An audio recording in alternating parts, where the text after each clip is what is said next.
Welcome to Vidya home. आज हम आपके लिए लेकर आए हैं लॉ ऑफ कॉन्ट्रैक्ट में वैध प्रस्ताव की संसूचना और तत्व, communication and elements of valid proposal.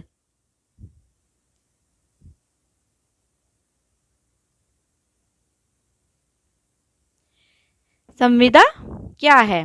संविदा अधिनियम की धारा 2 का के अनुसार जब एक व्यक्ति दूसरे व्यक्ति से किसी कार्य को करने या न करने की अपनी इच्छा इस उद्देश्य से प्रकट करता है कि दूसरा व्यक्ति भी उस कार्य को करने या न करने की सहमति प्रदान करे तो उसे प्रस्ताव कहते हैं।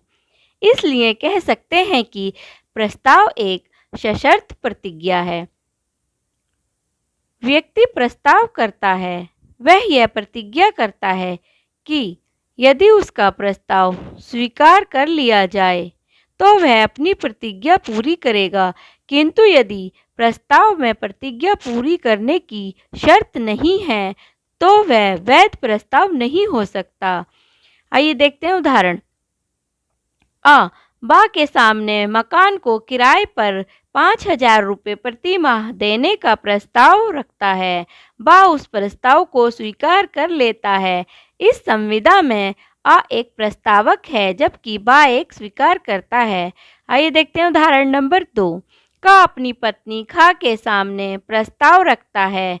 यदि उस पर भरण पोषण का वाद दायर नहीं करती है तो वह उसको 10,000 रुपये प्रति माह भरण पोषण के लिए देगा। इस प्रकार का दूसरे पक्ष खा के सामने किसी काम को न करने का प्रस्ताव रखता है जो खा द्वारा स्वीकार कर लिया जाता है। इस प्रकार ये प्रस्ताव वैध है। नंबर 1, प्रत्येक प्रस्ताव की संसूचना प्रतिज्ञा ग्रहता को की जानी आवश्यक है। बिना सूचना दिए प्रस्ताव को स्वीकार नहीं किया जा सकता। इसलिए प्रस्तावकर्ता द्वारा प्रतिज्ञा ग्रहता को प्रस्ताव की सूचना का ज्ञान देना आवश्यक है। प्रस्ताव की सूचना देना तो आवश्यक है, परंतु यह आवश्यक नहीं कि यह सदैव व्यक्त शब्दों में ही हो। यह सूचना अव्यक्त भी हो सकती है। संविदा अव्यक्त तभी हो सकती है यदि इसको स्पष्ट रूप से सिद्ध किया जा सकता हो। अव्यक्त या विविचित संविदा के लिए प्रस्ताव में वास्तव में दोनों पक्षों के मस्तिष्कों का मिलना आवश्यक है। किसी प्रस्ताव की संसूचना कम्युनिकेशन तब पूर्ण होती है जब वह उस व्यक्ति जिसको वह दी गई है ज्ञान में आ जाती है। उदाहरण नंबर 1। लालमन शुक्ला बनाम गौरी दत्त 1913 इलाहाबाद में प्रतिवादी ने अपने मुनीम को अपने खोए हुए भतीजे को तलाशने हरिद्वार भेजा। फिर उसके बाद खोए हुए लड़के को ढूंढने वाले के लिए इनाम घोषित किया, किंतु नौकर को इसका ज्ञान नहीं था और वह भतीजे को घर वापस लाया। इनाम का पता चलने पर उसने इनाम लेने के लिए वाद दायर किया, परंतु निर्णय हुआ कि वादी को प्रस्ताव का ज्ञान हुए बिना उसको स्वीकार किया नहीं जा सकता, इसलिए वादी इनाम प्राप्त करने का अधिकारी नहीं था। आइए देखते हैं उदाहरण नंबर 2। का ने एक पत्र द्वारा कुछ माल एक निश्चित कीमत पर बेचने का प्रस्ताव खा के पास भेजा। खा ने वैसा ही माल उसी कीमत पर खरीदने के लिए का के पास प्रस्ताव भेजा। पत्र रास्ते में डाक में एक दूसरे से बदल गए। चूंकि प्रस्ताव की सूचना दूसरे पक्ष को नहीं मिली, इसलिए संविदा नहीं हुई। कोई भी प्रस्ताव तभी वैध होता है जब उसकी संसूचना उस व्यक्ति को दी जाती है जिसको प्रस्ताव किया गया है। किसी प्रस्ताव की स्वीकृति उसके ज्ञान में आने के बाद ही की जा सकती है। आइए जानते हैं उदाहरण नंबर 3। ने बा को 40,000 रुपये में अपनी फिएट कार बेचने का प्रस्ताव करते हुए लिखा। उसी दिन बा ने उसी मूल्य पर को फिएट कार को खरीदने के लिए पत्र लिखा। दोनों पत्र एक दूसरे को एक साथ प्राप्त हुए। बाद में ने कार बेचने से इनकार कर दिया। बा की दलील थी यह संविदा भंग हुई है, परंतु विधि द्वारा लागू किए जाने वाले करार को संविदा कहते हैं। करार में प्रस्ताव व स्वीकृति दो तत्व होते हैं। जिस प्रकार प्रस्ताव का संसूचित किया जाना आवश्यक है, उसी प्रकार स्वीकृति का भी संसूचित किया जाना आवश्यक है। स्वीकृति तभी पूर्ण होती है जब उसकी संसूचना पूर्ण होती है, क्योंकि इसमें अ और ब के प्रस्ताव एक दूसरे को एक साथ प्राप्त हुए, परंतु स्वीकृति किसी ने नहीं दी, इसलिए संविदा नहीं हुई। नंबर 2, प्रस्ताव विधिक संबंध उत्पन्न करने के इरादे से किया जाना चाहिए। यदि प्रस्ताव का उद्देश्य वैधानिक दायित्व उत्पन्न करना नहीं है, तो कानून द्वारा लागू न होने के कारण एक वैध संविदा का आधार नहीं हो सकता। कानून द्वारा लागू न होने वाले ऐसे प्रस्ताव सामाजिक या नैतिक करार हो सकते हैं। ऐसे समझौते जिनमें वैधानिक संबंध उत्पन्न हो सकते हैं, जैसे व्यापारिक समझौते जिसकी वजह से कानूनी आधार पैदा हो जाता है। उदाहरण नंबर 1, कलई हल्दर बनाम शेखवाद में आ ने अपने दोस्त बा को भोजन का निमंत्रण दिया, किंतु बा भोजन पर हाजिर नहीं हो सका। फलस्वरूप भोजन के नुकसान के लिए आ ने बा पर दावा किया। निर्णय हुआ कि चूंकि इस प्रस्ताव में पक्षों का उद्देश्य कानूनी दायित्व उत्पन्न न करके मात्र सामाजिक दायित्व उत्पन्न करना था, फलस्वरूप पक्षों में मान्य प्रस्ताव के अभाव में संविदा का जन्म नहीं हो सका। आ का वाद खारिज किया गया।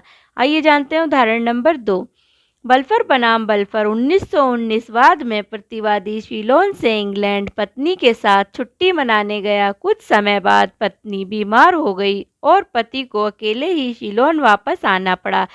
जाते समय प्रतिवादी ने पत्नी से वादा किया कि 30 पौंड प्रति माह भरण पोषण के लिए देता रहेगा, परंतु कुछ समय बाद प्रतिवादी ने भत्ता देना बंद कर दिया। पत्नी ने पति के खिलाफ भरण पोषण वसूल करने के लिए वाद दायर किया। न्यायालय ने निर्णय लिया कि प्रस्तुत करार का उद्देश्य पक्षों में कोई कानूनी संबंध उत्पन्न करने का नहीं था। यह प्रस्ताव मात्र सामाजिक संबंध उत्पन्न करता है, जिससे कोई कानूनी परिणाम नहीं निकलता। अतः वाद खारिज कर दिया गया। नंबर 3, प्रस्ताव निश्चित होना चाहिए। वैध प्रस्ताव का निश्चित तथा स्पष्ट होना आवश्यक है। प्रस्ताव अस्पष्ट नहीं होना चाहिए। धारा 29 में स्पष्ट प्रावधान है कि वह प्रस्ताव जिसके अर्थ या तो अस्पष्ट होते हैं या स्पष्ट होने योग्य नहीं है, शून्य होते हैं। उदाहरण नंबर 1, यदि आ बा से 100 टन तेल बेचने का प्रस्ताव करता है, तो यह करार शून्य होगा, क्योंकि यह साफ नहीं है कि किस प्रकार का तेल बेचने का इरादा है। उदाहरण नंबर 2, आ बा से कहता है कि यदि मुझे एक भेड़ के लिए 5 पौंड मिल जाएं, तो मैं उसे बेच दूं। यह केवल एक कथन मात्र है। इसमें कोई ऐसी बात नहीं है जिससे यह वैध प्रस्ताव बन जाए। यह सिर्फ बेचने का आशय है। परंतु इसके विपरीत यदि आ बा से ये कहे कि मेरी भेड़ों में से तुम जिसे चाहो मैं तुमको 5 पौंड में बेच दूंगा, यह एक वैध प्रस्ताव है। नंबर 4, प्रस्ताव में दी गई सभी शर्तों की सूचना दी जानी चाहिए। प्रस्ताव की सभी शर्तों की सूचना देना आवश्यक है। यदि सूचना उचित रूप से दी गई है, तो स्वीकारकर्ता यह तर्क नहीं पेश कर सकता कि उसे शर्तों का ज्ञान नहीं था या उसे भाषा का ज्ञान नहीं था। उदाहरण नंबर 1, हेंडरसन बनाम स्टीवेंसन। 1875 वाद में आ ने रेलवे कंपनी से टिकट खरीदा। टिकट पर ऐसी कोई बात नहीं थी जिससे कि उसका ध्यान जाता कि टिकट के पीछे क्या लिखा हुआ है। निर्णय हुआ कि टिकट के पीछे लिखी शर्तों के लिए अबाध्य नहीं था। उदाहरण नंबर 2, पार्कर बनाम साउथ ईस्टर्न रेलवे कंपनी 1877 ने रेलवे कंपनी से एक टिकट खरीदा। टिकट पर लिखा था कि शर्तों के लिए पीछे देखें। ने उन शर्तों को पढ़ने की परवाह नहीं की जो फ्रेंच भाषा में छपी थी, जिन्हें वह पढ़ नहीं सकता था। निर्णय हुआ कि को इन शर्तों को पढ़नी चाहिए थी। दोस्तों, विधि के विषय से संबंधित video, important notes and question bank के लिए नीचे दिए लिंक पर विजिट करें www.vidyahome.com। Thank you guys.